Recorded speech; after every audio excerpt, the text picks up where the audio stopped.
Today marked in addition to be the last day of round two, I guess, or the day before we move on to, or then I move on to round three. Today also marked the 20th anniversary of the death of my friend, Aaron Cass, who was one of the most exceptional people that I've ever met.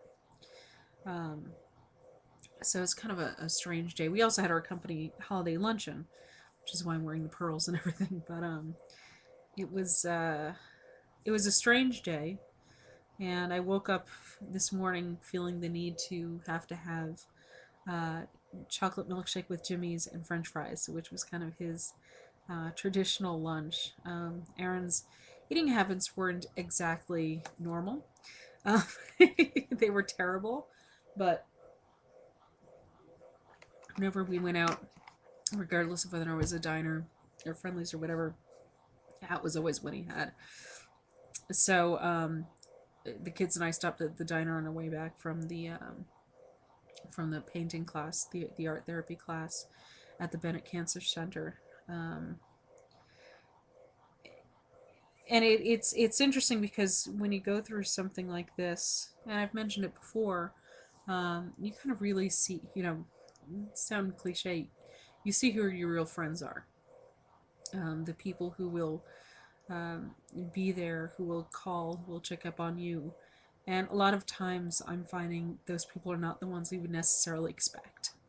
Um, and that some of the people that you expect don't quite step up to the plate that you would have thought.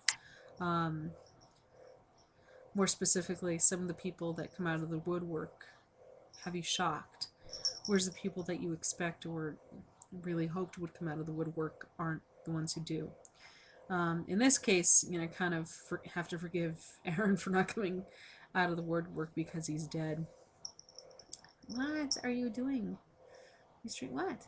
Hi, kitty. Sorry, there's a cat who's snooping around. Anyway, but if there's one thing that I can say with any certainty is that if Aaron Cass were alive, he would be by my side throughout.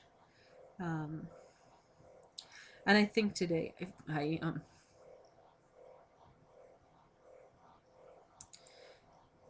December 15th is never a good day for me. It's always a very painful day. There have been December 15th where I've taken off work to do nothing but drink and be home alone because it's just too hard. That was typically, in the immediate years following, but there are some years where it's you can get through the day, and then there's some years that are just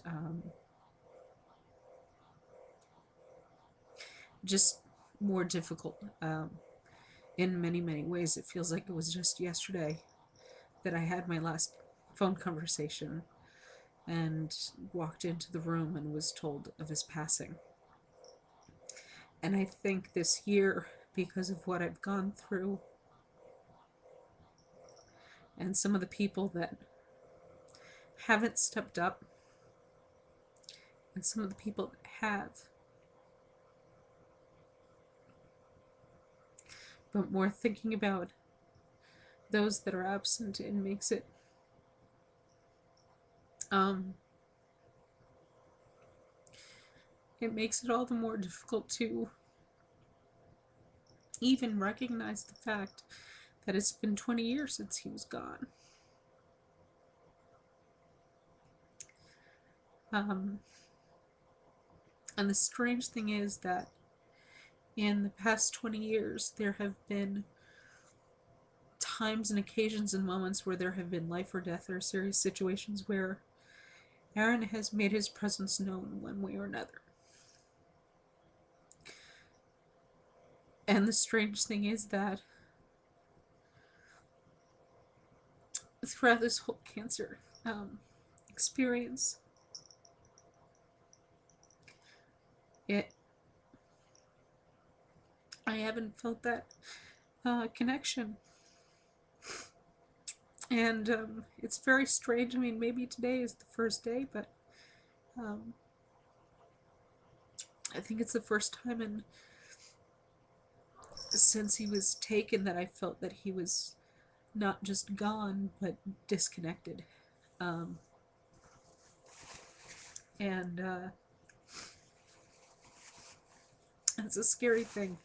I just, I keep thinking maybe it's just because in the bigger scheme, it's, well, it's important and scary. It's not, he knows it's going to turn out okay. So maybe that's why, I don't get that sense. Um, the one thing that was interesting though was that I was in the car with the kids, and I was listening to the song Tears in Heaven, which came out pretty much the week right around when he died. And there's a line in it, I must be strong and carry on. And for years, I just took that to mean, I've got to be strong and just go through my day to day because you're gone.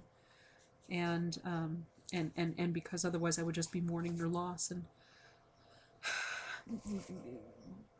again, going through this whole cancer thing and being involved with Livestrong, now I'm starting to think maybe it has to do more of, there's a new conviction to being strong and carrying on. And it's that you live your life stronger than you did before because he's not there anymore. Um, Not just to get through the day to day, but to get back to a stronger life than before. And, maybe that's also why I feel this disconnect now, because I'm being forced to pick up pieces and be stronger and continue to be stronger and carry on and just completely table any reliance, any connection that I have with him until we meet again. Um, it doesn't mean it's not scary, but in a lot of ways, because he died so young and he was gone so fast. And the last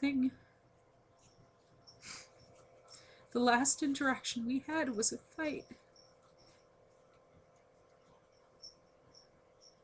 It's hard to have closure when that's the way things are left. Especially when it's somebody they care very much about. And then they're gone in an instant. So, I don't know where I'm going with this. Anyway, it's been a weird day. But, in many ways, Aaron was the one who taught me to live strong. So I'm doing my best. And I miss you. Anyway, tomorrow morning I've got chemo, so I'd better wrap this up. Good night, and live strong.